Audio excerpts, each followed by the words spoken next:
जी अस्सलाम वालेकुम। उम्मीद करता हूँ आप खैरियत से होंगे और आप देख रहे हैं Umar Tahir talks. What's happening around the world में आज सबसे पहले बात करेंगे पाकिस्तान में होने वाली एक ट्रेजेडी की। 2 दिन पहले आपको पता है कि 44 यानी 44 पाकिस्तानी जो थे यंग थे और वो यूरोप का वही एक सपना लेके निकले घर से और जान की बाजी वो हार बैठे। उनके साथ क्या हुआ, ये सब कैसे मामला पेश आया और बेसिकली उनका पीछे मकसद क्या था और किन्होंने ये करवाया, वो डिटेल आज की वीडियो में बात करेंगे। दूसरी बात करेंगे सिम्पसन कार्टून की एक और प्रेडिक्शन है। इस पे वैसे एक ऑलरेडी वीडियो में बना चुका हूँ, लेकिन क्योंकि आप लोगों के कमेंट्स उस पर इतने आए थे कि आप इसके ऊपर भी बात करें। उन्होंने जो प्रेडिक्शन की हुई है कि 2025 है, इसके अंदर बाकायदा वॉर डिक्लेयर होने जा रही है, उसकी क्या हकीकत है उसकी बात करेंगे। तीसरे नंबर पे हमने बात करनी है जो इसराइल और फ़लस्तीन के दरमियान एक सीज़ फायर जो एग्रीमेंट हेल्ड हुआ है और उसके बाद ये जंग बंदी जो है वो रोक दी गई है। इसके ऊपर थोड़ा सा शिकवा करना है आप लोगों से नहीं करना, लेकिन बहुत सारे और पाकिस्तानी पब्लिक का जो रिएक्शन इसके ऊपर आ रहा है, अब वो किस कॉन्टेक्स्ट में है वो भी इसके ऊपर मैं आपको बताऊंगा। So let's get started. सबसे पहले बात कर लेते हैं मराकश के समुद्री हदूद में होने वाले उस ट्रेजेडी की।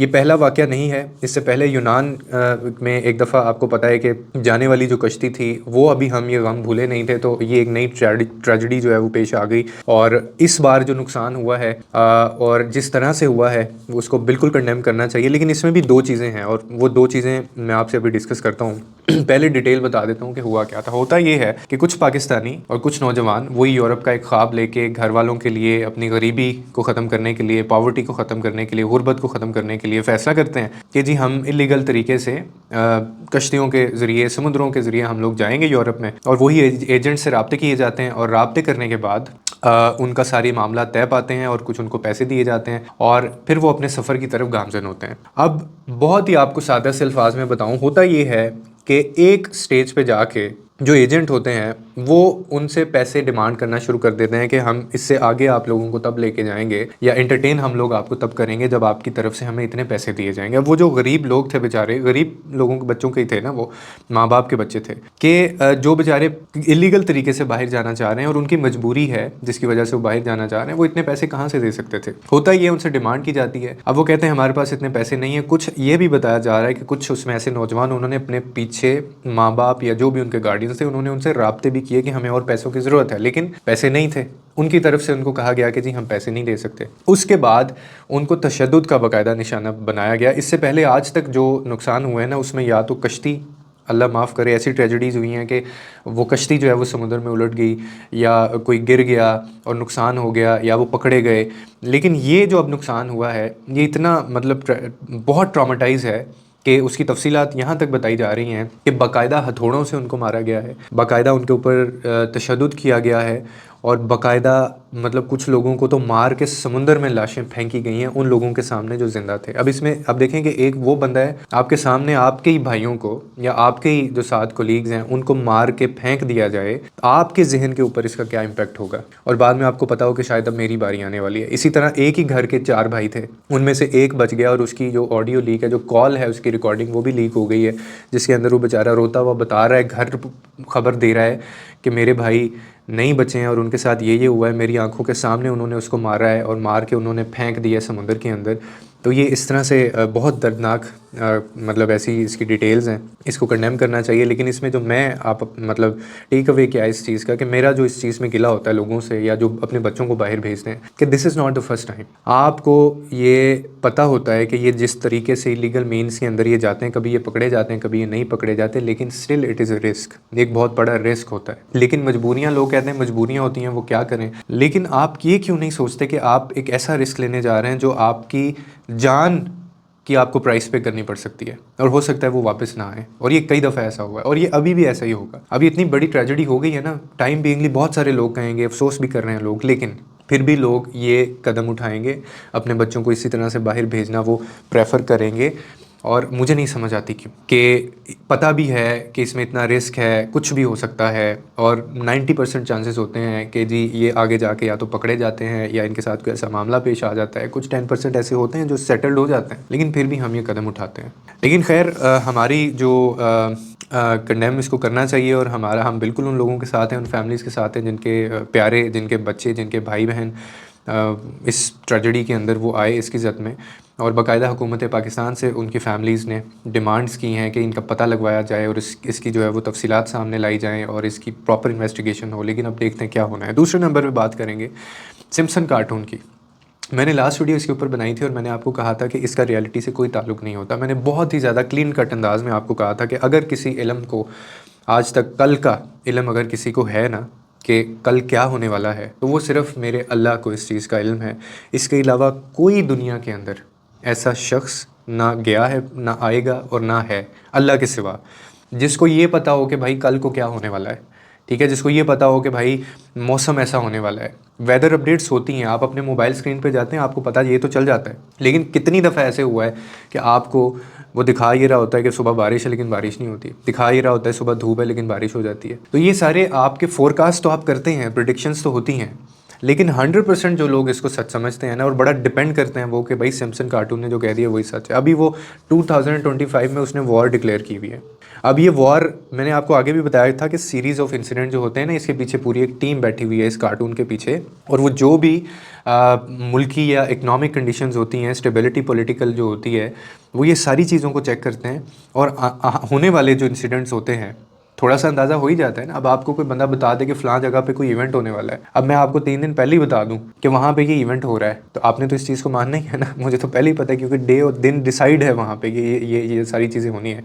अब मैंने वो एक और इसमें क्लिप देखा जिसके अंदर डोनाल्ड ट्रंप जो है वो 20th यानी जनवरी को, कल या परसों, वो बाकायदा अपना हलफ लेने जा रहे हैं।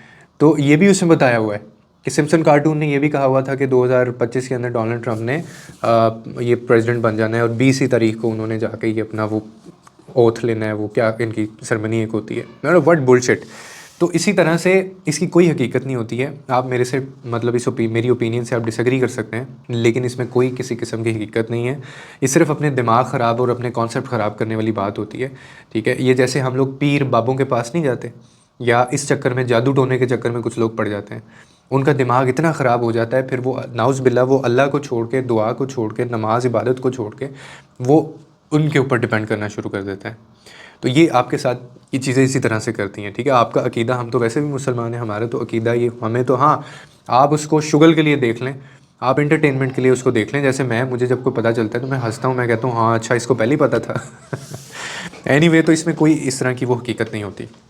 तीसरे नंबर पे बात कर लेते हैं एक पब्लिक रिएक्शन के ऊपर। जब से ये सीज़ फायर एग्रीमेंट हुआ है, वहाँ पे जो पैलेस्टाइन के अंदर, गज़ा के अंदर लोगों ने जश्न मनाए, सेलिब्रेट किए, और ये मैंने आपको लास्ट वीडियो में भी कहा था कि बहुत बड़ी ख़बर है और बहुत बड़ी खुशखबरी है कि आप देखें कि कैसे स्लॉटर किया जा रहा था, किस तरह से वो बॉम्बिंग हो रही थी, और पता ही नहीं होता था एक घर में आप वहाँ पे कोई फैमिली बैठी हो, उसको पता ही नहीं था एक अगले घंटे में या अगले दिन हमने सूरज देखना या नहीं देखना। तो एक होप तो उन लोगों को मिली है ना, और इसमें बहुत सारे पाकिस्तानियों ने इस पर वो खुश भी हुए हैं। लेकिन अगेन एज़ ऑलवेज़ कि हमारी सोसाइटी में ना एक रवैया पाया जाता है।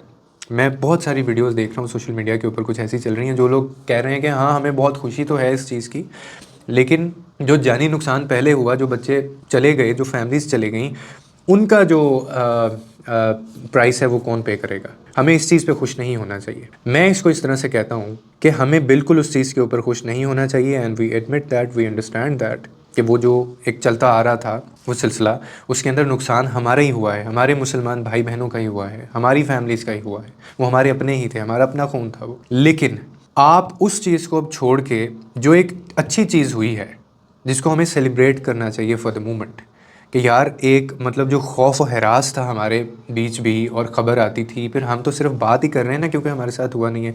उधर जो लोग हैं बेचारे, उधर जो फैमिलीज़ हैं, वहाँ पे बाकायदा बिलीव में लोग सोते नहीं हैं क्योंकि पता ही नहीं है सुबह उठना है या नहीं उठना। तो उनको, वो बेचारों को तो होप मिली है ना, जो उनके पास अब फैमिली मेम्बर्स हैं, जितनी भी वो फैमिलीज़ रह गई हैं, उनको ये तो एटलीस्ट थोड़ा सा पता है ना कि यार चलो अब हम एक दूसरे को देख सकेंगे, हमें कोई हवा में उड़ता हुआ वो मिसाइल नज़र नहीं आएगा, वो एक टेरर जो था वो तो ख़त्म हुआ है ना। तो इसको आप नेगेटिव साइड पे ना लेके जाएं। आप वो हो गया जो हो गया सो हो गया, उसका कुछ नहीं हो सकता, जो जानें चली गई हैं उसका कुछ नहीं हो सकता। हमें इस चीज़ पे खुश होना चाहिए कि अब आने वाला जो टाइम है कम अज़ कम वो ठीक है, कम अज़ कम वो बेहतर है, कम अज़ कम उसमें हमें कुर्बानियाँ या हमें मज़ीद जो है हमारे लोग शहीद नहीं होंगे। तो ये पब्लिक रिएक्शन मुझे सोचने को देखने को मिल रहा है, जिसके ऊपर मैंने सोचा था वीडियो बनाऊँगा। तो बाकी जो नुकसान तो नो डाउट हमारा हुआ है, और वो तो आप हिस्ट्री शुरू हो जाए जब से पाकिस्तान बना है, क्या कुछ नहीं हुआ। तो इसका मतलब है कि आपने वो चीज़ें छोड़नी नहीं है, वो दिल से लगाए रखनी है, और आगे आपने बेहतरी की तरफ, आपने प्रोग्रेसिव एक वो जो एक मेंटालिटी होती है आपने उसकी तरफ जानी ही नहीं है। आपने एक्सेप्ट ही नहीं करना रियलिटी को। फिर इस बहस में भी पढ़ने की ज़रूरत नहीं है कि इन्होंने क्यों किया है, कैसे किया है, कौन किससे मिल गया है, ये किसने करवाया, बाइडन ने करवाया, ट्रंप ने करवाया, नेतन्याहू ने करवाया, जिसने भी करवाया है भाई यार, या वो दोहा के अंदर जो शेख बैठे हुए हैं उन्होंने करवाया, दुबई से बंदे इन्वॉल्व हैं, जो भी हैं। एक अच्छी चीज़ हुई है, एक अच्छा एग्रीमेंट है, और वो हम सब की फेवर में है। कम अज़ कम आगे मज़ीद जाने तो नहीं जाएंगी ना। तो इस चीज़ को हमें मेरे ख्याल में देखना चाहिए। आप इसमें मुझे कीजिएगा कमेंट कि मैं जो कह रहा हूँ क्या बात आप मुझे ठीक कह सकते हैं, गलत कह सकते हैं, और आपके कमेंट्स में पढ़ता होता हूँ। बाकी thank you so much for your love, support and feedback. आप लोग जो मोहब्बत दे रहे हैं और ये कंटेंट को आप अप्रिशिएट कर रहे हैं, तो इंशाल्लाह इसमें मज़ीद हम इंप्रूवमेंट लेके आते रहेंगे। बाकी इन तीनों टॉपिक्स को लेके आपके क्या व्यूज़ हैं कमेंट सेक्शन के अंदर लाजमी बताइएगा। लोगों के लिए आसानियाँ पैदा करें, रब आपके लिए आसानियाँ पैदा करेगा।